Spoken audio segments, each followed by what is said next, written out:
আসসালামু আলাইকুম। আমি আজকে আবার একটা রেসিপি নিয়ে হাজির হয়ে গেলাম। অসুস্থ তো রেসিপি তো দিতেই পারি না, তারপরও ফেসবুকের চ্যালেঞ্জ পূরণ করার জন্য কিছু কিছু দিতেই হয়। ফেসবুক শুধু চ্যালেঞ্জ দিতে আছে, কিন্তু আমি অসুস্থ, কোনো ভিডিওই দিতে পারতেছি না। আমার পেজটাও একেবারে ড্যামেজ হয়ে যাইতেছে। সবাই এক ফ্যামিলির বললে কি হইব, কিন্তু কেউই কারোরটাতে নতুন ভিডিও না পাইলে, নতুন নতুন নিজেরটাতে লাইক কমেন্টস না করলে অন্যেরটাতেও করে না। ওই যদি আপনি করেন একটাতে, তাইলে আমি আপনার ওইটাতে করবো, এইরকম আর কি।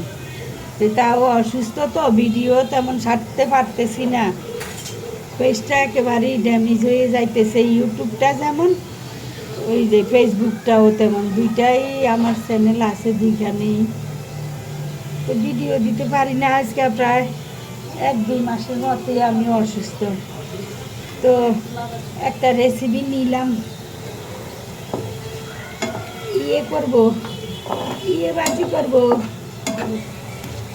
গিলু বাজি করব। আজকে খাসির গিলু বাজি করব, ওইটাই একটু আপনাদের সাথে শেয়ার করলাম। নারকেল দিয়েই করি বেশি, তো আজকে আর নারকেল দিলাম না, আজকে একটু আলু দিলাম। তো আলুটু কুচি করে দিয়ে দিই, কাইটা ভাইজা নিলাম আগে। এবার ওই গিলুটা গালাইয়ে ভালো করে কষলাইয়ে দিয়ে দিব, এই আর কি।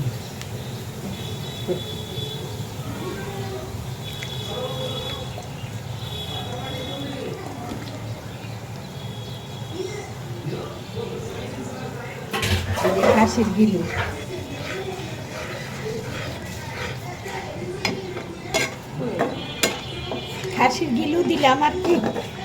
এর সাথে আলু ভাইজা নিয়ে তারপরে খাসির গিলুরে হাতে কষলাইয়ে ভালো করি, ওই আবরণটা পালাইয়ে দিছি, উপরের চামড়াটা পালাইয়ে দিয়ে কষলাইয়ে নিছি, ডিমের মতো এমনি দিয়ে দিলাম।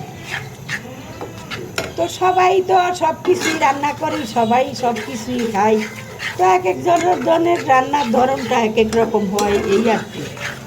আর আলাদা ধরনে আবার স্বাদটাও আলাদা ধরনে আসে। তো এই আর কি, এইভাবেই করলাম। তো দেখেন, থাকেন সাথে কিভাবে করি।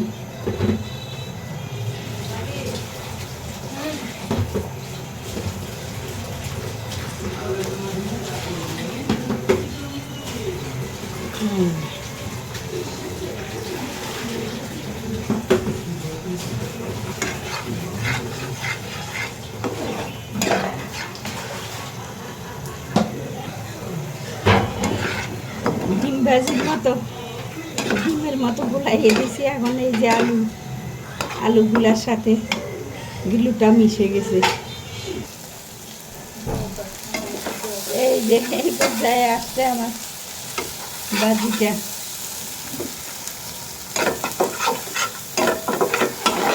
তো আর একটু হইব,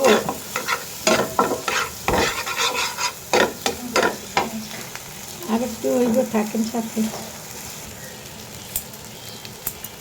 যে একটু ধনিয়া পাতা দিয়ে দিলাম, হয়ে গেছে আমার ভাজিটা। একটু ধনিয়া পাতা দিয়ে দিলাম, তা আপনারা এইভাবে করে খাইয়ে দেখেন।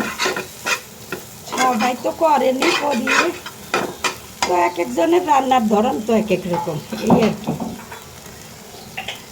তো একটু এইভাবে করে দেখেন, কটা জিরার গুঁড়া দিয়ে দিলাম উপর দিয়ে। আচ্ছা রাখি তাহলে। ফেসবুকের বন্ধুরা একটু ফলো দিয়ে দিবেন, আর ইউটিউবের বন্ধুরা একটু সাবস্ক্রাইব করে দিন যদি ভালো লাগে আমার রেসিপিটা। আর এইভাবে রান্না করে খাইয়ে জানাইবেন কার কাছে কেমন লাগলো।